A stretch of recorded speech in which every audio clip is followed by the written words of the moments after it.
We're Hassani and Danielle Pettiford, and we're a real couple with real problems who almost called it quits.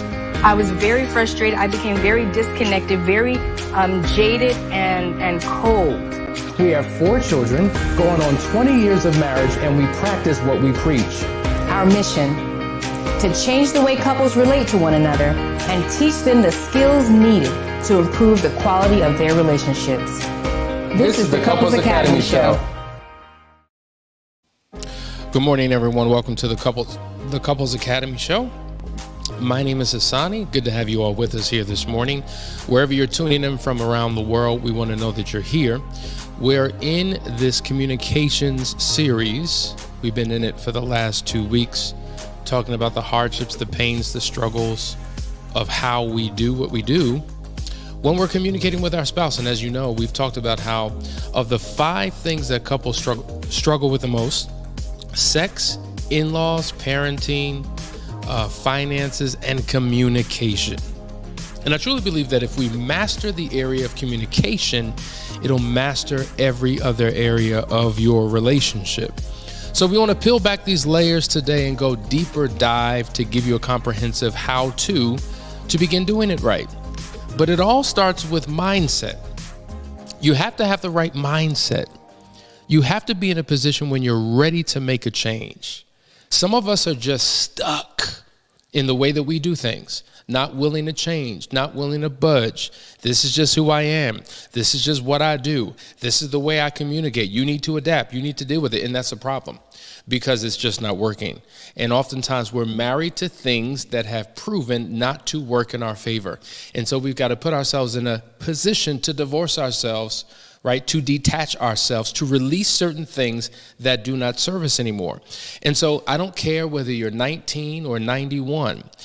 It is never too late for you to learn how to effectively communicate, because if you do, you have just really unlocked a chamber into a world of bliss within your relationship. Because at the end of the day, when we talk about communication, we're talking about also how to resolve conflict, right? Most people who do divorce is a result of unresolved issues, unresolved conflicts. And so if we can learn how to effectively do that through the way in which we communicate, it will put us in a better place. And then the second thing is oftentimes we bring our hurts, our pains, our idiosyncrasies, our personalities into our style of communication. There's communication styles that are shaped by our personality. Some of us are very brash. Some of us are very straight to the point. Some of us are very, direct. And there's nothing wrong with being direct. I think you should be direct. But oftentimes when we use the word direct, it's associated with a negative connotation of being hard and just, going for the jugular and saying what's on my mind and not thinking about the consequences, the ramifications of what it is that we say. Like, there's an impact to what it is that we say. And so we've got to understand, when we're in a marriage, when we're in a committed relationship, how should a husband talk to a wife? How should a wife talk to a husband for communication? Because the way that you show up and talk with your counselor, the way that you show up and talk with your coach, the way that you show up and talk with your boss or your coworkers or friends or strangers on the street is one way. But there should be more intentionality in terms of how you talk to your spouse. But oftentimes we just don't care. We're done trying to impress. We're done trying to please. We're in our feelings, we're in our emotions, and it is what it is, what it is. And we take this type of approach when trying to deliver a message that we want them to receive, and we wonder why they can't receive it because we're not delivering it in the right way. And so oftentimes when people come into counseling, the number one issue, no matter what it is, if it's infidelity, if it's we're on the verge of divorce, if it's financial situations, if it's sex, parenting, in-law, whatever, it's the inability to effectively communicate. And so that's what we're going to dive into today. But before we get started, May 13th through the 15th, we are now in the month of May. Congratulations, we've made it That's right. We are in the January, February, March, April, May, the 5th month of the year, second day into the 5th month. And this month is going to be a phenomenal month because we have made the decision to do so, okay? And so congratulations for making it in, because there's some people who didn't wake up this morning. There's some people who haven't been given an opportunity. And that's one of the things you want to consider when you wake up in your bed next to your spouse who you frustrated with. See, things begin to change when your life flashes before you. So if you have another day to breathe, make it the best day ever. But May 13th to the 15th is our last chance weekend. We want to encourage you to sign up, register today. We have more room for you. Watch this quick announcement. We'll be right back and we will dive into today's topic.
To the wives struggling to move forward, I know that you're hurt, filled with doubt, fear, anger, and resentment. I know you're trying to be your best self throughout this recovery process, all while still having to be mom, daughter, sister, friend, and so much more. I know it feels impossible to be there for everyone else when at times your journey feels so isolated and alone. I know that more than once a day, you scream on the inside, I can't take this anymore. I know there are days when you feel like you want to give up and run away. I know you spend too much time sitting in your car parked in the driveway to get your head right so that you can keep moving. I know this feels like a lot of work with no guarantees. And I know you wonder, what happened to me? Who am I? And why am I here? More than you'd like to admit. I know all of this because I once felt the way you do too. It may not be evident by looking around because we all wear our masks, but you're not the only one who feels like you'll never get back to you. That's why I've launched Unearthed. Unearthed is a 12-week group coaching program focused on discovering the woman within. Just as the earth hides all kinds of precious stones waiting to be found, buried within every woman are the seeds of wisdom, strength, purpose, and passion waiting to be brought to the light. Unearthed will take you through a spiritual, emotional, and physical excavation process that will reveal to you who God designed you to be and guide you through a process to embrace and activate your true identity. When you complete this journey, you'll have a new focus aligned with your core values so that you can begin to feel your life again and discover that your gifts aren't buried, but planted and waiting to be unearthed. Register today.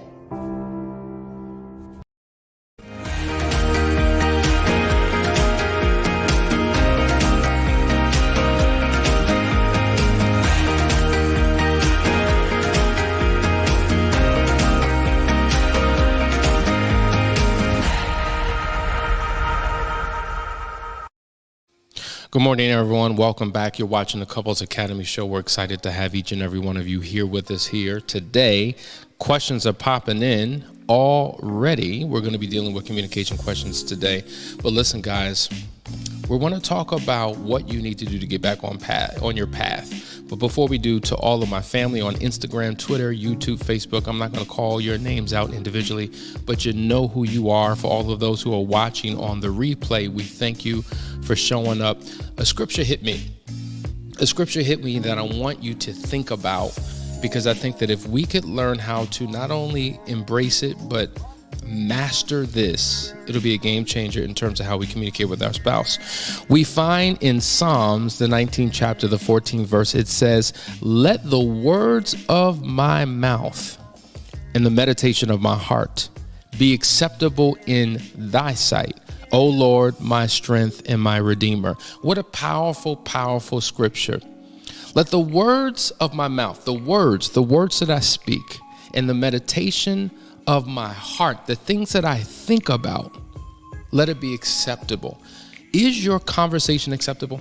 Listen, we do a whole lot of things behind closed doors. I wonder what would happen if there was a hidden camera placed in your home and it was leaked and it went live stream. Would you be embarrassed by what's being said in your home? Would you be embarrassed by how you're showing up, your emotional reactions, your conversations? Would it bring honor or dishonor to your home? Right? That's the approach that we need to take, because we think that what we do behind closed doors is nobody else's business but our own. But what you do behind closed doors can impact an entire generation of people, because if you have children, guess what? A lot of times these walls are made of paper mache and they can hear everything. And you think because they can't see you, they can't hear you. Oh yeah, but they can hear you and you're leaving a legacy. But beyond that, God sees you. God knows how you're showing up. God knows what you're doing. And is what you're doing honoring to him and pleasing to him? And when you're in a funk and in a bad space with your spouse, if you don't have a desire to please your spouse, there should still be a desire within you to please the God that exists within you. Because the same God that exists within you is the same God that exists within your spouse. And see, that becomes the core, the crux, and the foundation, the glue, the cement, right, that binds you together in this relationship. The spiritual component. When you're a part of a covenant relationship, it's not just you and your spouse, it's God as well. And so there are certain principles that he wants us to live by. He wants his presence to be brought within our home. If his presence are in our home, if we're abiding by the principles, it will begin to shift and change how we communicate. And so every morning, before or when we wake up, not before we wake up, but every morning when we wake up, before we get out of the bed, let the words of my mouth and the meditation of my heart be acceptable in thy sight. Because if that is the foundation from which you start your day, you will be more intentional with how you communicate with your spouse. And I know it gets frustrating. And I know that sometimes you just feel like erupting. You got all these feelings and all these emotions on the inside of you, and you just want to explode. But be careful how you respond. Proverbs 15:1 says that a soft answer turns away wrath, but a harsh word stirs up anger. So now, in your frustration, you say something that is mean and spiteful, and from your position, you think is justifiable. And what it does is it triggers your spouse. Now they're upset. Now they're enraged. And now your question is, well, what do you have to be upset about? We wouldn't be here if it wasn't for you in the first place. And see, now it's the battle of wits. Now emotions have gotten in the midst. We've emotionalized the conversation, and it can only go downhill from there. And so if you want to have an effective conversation, you've got to be very careful. You've got to be very intentional. You've got to be mindful of what you say, how you say what you say, your energy, your disposition, your everything, because there's such a hypersensitivity to life at this point. It seems like everything's a landmine. No matter what I say, no matter what I do, it becomes explosive. And it's just like, how do we get here? All I said was good morning. Yeah, but you said it 2 minutes too late. What? Like, some of us wake up mad because those are the times when we're triggered. Those are the times where we wake up and we're looking over at our spouse and we're just frustrated because we're thinking about what happened, or we're thinking about the day, and we're thinking about how they show up every single day and what we have to do. Whatever the case may be, whatever the source of your frustration is, you bring that frustration into your day, right? And you eat it like breakfast. And all day long, you're fuming and fuming and fuming, and you're short and you're distant and you're disconnected, and you just have this attitude about you, and it comes off. It's an energy that comes off in the way that you communicate, yet you have all these expectations about how your spouse needs to show up for you. And so the reality is, rather than focusing on how your spouse needs to communicate with you, be the answer, be the solution. You are the leader that you are searching for. You possess the solution that you are seeking out. When you begin to model the behavior that you want and anticipate and expect from your spouse, you're that much closer to getting it. But if you sit back waiting for him or her to do what you feel they need to do, to accommodate you, to love on you, to communicate with you, all of these different things, then you may be waiting for a long time, because sometimes the way that we show up is so standoffish. Our spouse is scared to even approach us. And so fine, you looking like that, you operating in that space, I'm gonna go the other way, because the last thing I'm trying to do is jump into a landmine. I'd rather protect myself, stay in my safety zone, my comfort zone, because I know what I'm avoiding by engaging with you. See, these are the challenges. These are the things that happen in the area of our communication, which makes it so tough. And then what happens is all of these necessary conversations are not had. All of the issues that we want to resolve begin to mount up because we just don't know how to show up in normal dialogue to engage each other. All right, so a couple tips I want to give you when you're having a conversation with your spouse. Listen, guys, don't hit below the belt. See, some of you, I tell you, we talk about the verbal assassin in our book, The Audacity of Marriage. And if you don't have that book, please get that book, because it's a game changer. And we talk about how the verbal assassin oftentimes use very harsh, cutting words, and their words become like daggers that cut into the heart of a man or woman and can really destroy them. And so we say things that we oftentimes really don't mean, but we say them out of anger and frustration. And we know just the words to use. Oh yeah, we know how to cut deep to the white meat. Oh yeah, we know how to do it. And oftentimes we hit below the belt. We say things that our spouse struggles to recover from. Listen, now either you or your spouse can relate to this. Have you ever been told something? Has anyone ever said something to you? Have you been the ones to say something to your spouse that they did not recover from? 10 years ago? Something was said in frustration and they're still holding on to it 10 years later. And every time there's an issue or a situation, they remind you about what you said, because that was the power of your words that have shaped them. Words are powerful. And so you got to understand that life and death are in the power of your tongue. And if you continue to speak death to your marriage, death to your relationship, death to your recovery process, then guess what? Something's going to die. And oftentimes we're guilty of speaking the very thing that we don't want instead of speaking the things that we do want. And in this process, we say things that are damaging to our spouse. Understand, men and women both have ego. And when your words become weaponized, right, they become toxic. And you spit venom, and you speak vitriol, and you say things that you know will destroy. Let me tell you, emotional wounds are harder to recover from than physical wounds. So I'm telling you, if you really care about your spouse, even though you're frustrated right now, tame your tongue. Watch your words. Be careful what you say. It will be better to say nothing than to say something that's damaging. That's why the Bible says be slow to speak.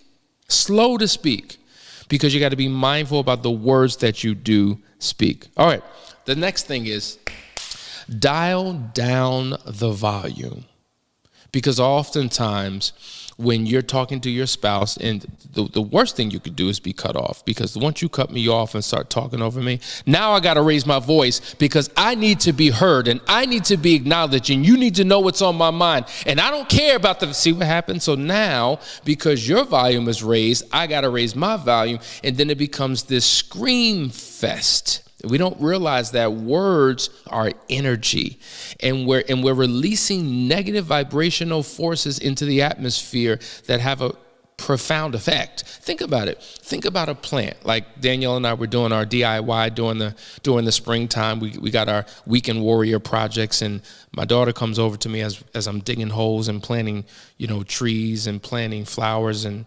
plants in the ground. She says, "Well, what are you going to name the plants?" I'm like, "Name the plants."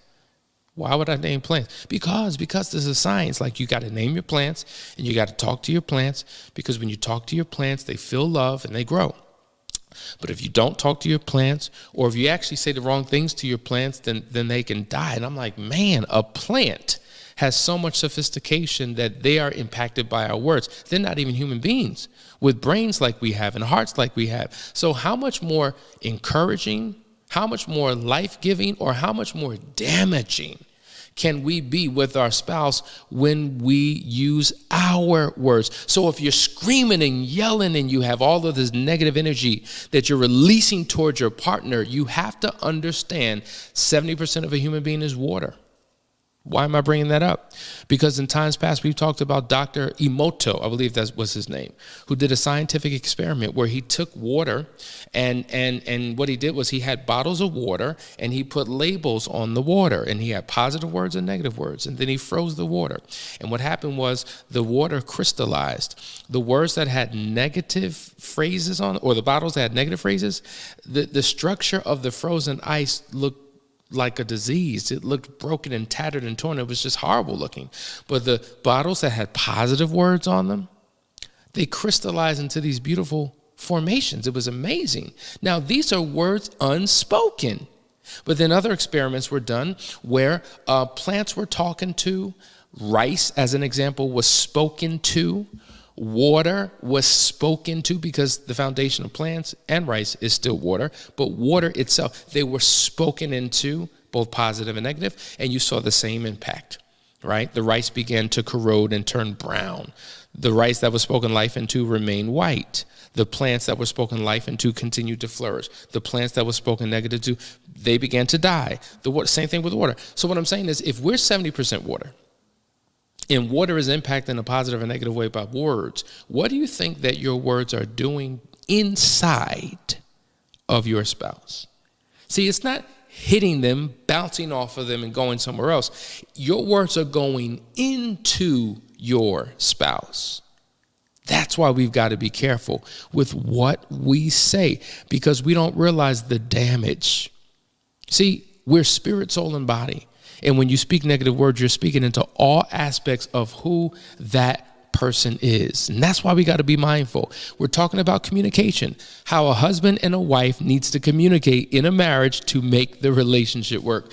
Listen, guys, you're watching the Couples Academy show. Stay right there. We'll be right back after this quick announcement.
All right, guys, you're back. You're watching the Couples Academy show. We're talking about how husbands and wives need to communicate in their marriage. Got to give a shout out to my sister, Jaila. Good to see you, sis.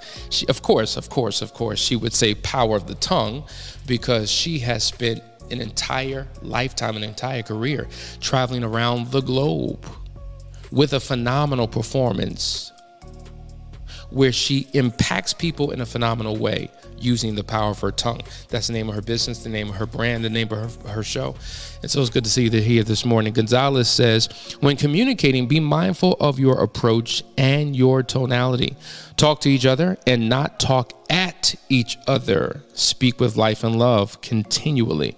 Powerful, powerful words, my brother. Thank you so much. LaShawn says, this was my husband, the verbal assassin. I could never communicate anything with him because every time I would say something, he would show up in the way that made me shut down, where I just stopped communicating anything with him because I didn't feel safe. Let me tell you something. That verbal assassin is a beast. And so we talk about it in a comprehensive way in chapter 2 of The Audacity of Marriage. And that chapter is Help, My Mouth is Killing My Marriage. And the reality is I was a verbal assassin. Many of us have been verbal assassins. And listen, the way we all execute our destruction is different, right? We don't all have the same things. I wasn't that person that would call you out of your name, and I wasn't that person that would curse at you. But my issue, I was very critical and judgmental, which closed her spirit, right? And so however it's showing up in your relationship, first is awareness. You gotta become aware of what you're doing. Like, are you even aware? Do you realize the long-term impact of what you're doing and how it could literally shut your spouse down? If not, you gotta get this education. This is why we say you gotta become a student of the thing that you struggle with the most. Because if you become a master student, you become a master of it, and it's no longer an issue in your life. Denise says, can it also be projection? Being mindful of words, tone, etc. It seems like everything I say is received as critical or negative. Even asking questions about something appears to be seen as not supportive or not on my side. Yeah, it can actually be a combination of the both. I think what happens is in a relationship, usually it's never just one person, right? It's a two-way street. It takes two to make a thing go wrong. Sometimes, right? Oftentimes you have two people participating in a situation and they both are contributors to what has gone wrong. The notion that one is doing everything right and the other one is doing everything wrong is oftentimes problematic. And so one may be more hypersensitive, one may be more destructive, but there's usually a contributing.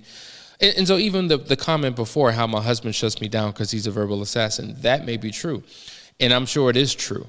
The question is, okay, if I can't change my spouse, how am I communicating? Because my ability to articulate doesn't mean that I'm a good communicator.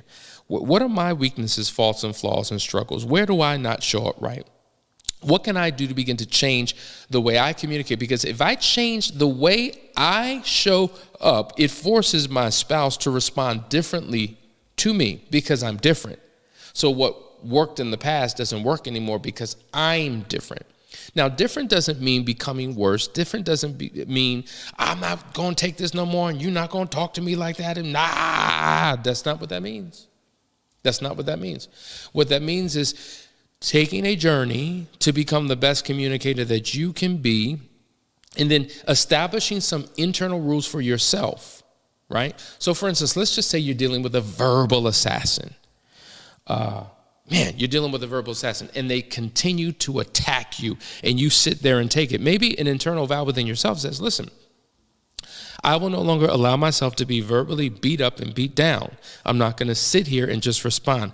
I'm ending the conversation. You can argue with yourself. You're not going to argue with me. Now, when used effectively, it works. When used as a tool and a tactic and manipulation and control, it may not work. It can do more harm than good. So, it's understanding the technique and knowing how and when to use it so that it produces the best results for both parties involved. So this is what we're talking about strategy. See, it's not just strength. As they say, strategy before strength. Once you know the strategy to make things work, things can begin to turn around.